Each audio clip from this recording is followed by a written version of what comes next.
Have you ever wondered what actually happens to your surroundings when you tell a lie or let your anger explode?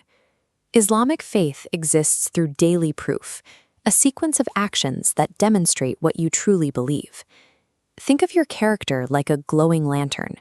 When you practice good manners, that lantern lights up, building a house of light around you.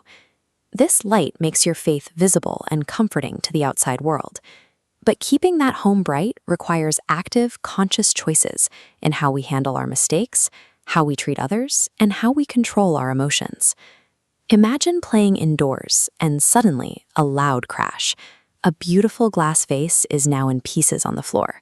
You have a choice to make. The easiest route is usually to run away or deny it ever happened. But hiding a lie creates hidden dangers.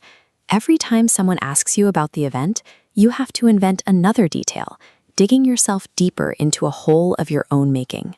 This passage shows a direct warning from the Prophet Muhammad. He explained that a single lie creates a path toward more evil deeds, eventually leading to the hellfire. The alternative is choosing truthfulness.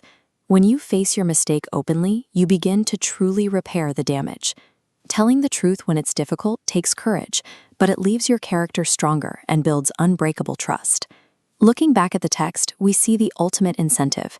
Truthfulness leads to righteousness, and righteousness leads to paradise.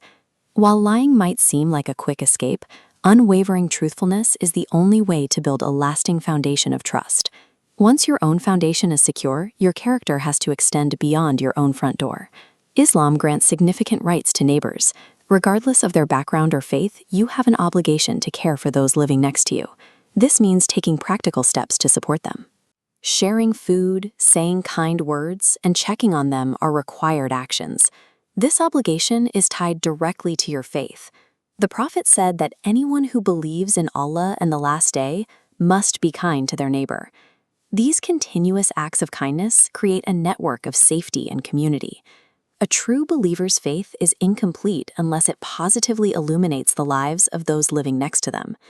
But what happens when the test comes from within? When a situation is unfair and your frustration suddenly boils over? Uncontrolled anger is a wild, destructive force that can rapidly ruin friendships and cause irreversible harm.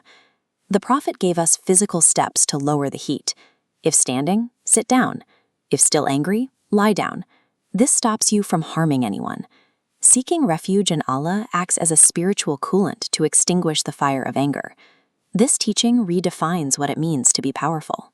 Real strength is not found in wrestling others, but in controlling yourself when you are angry.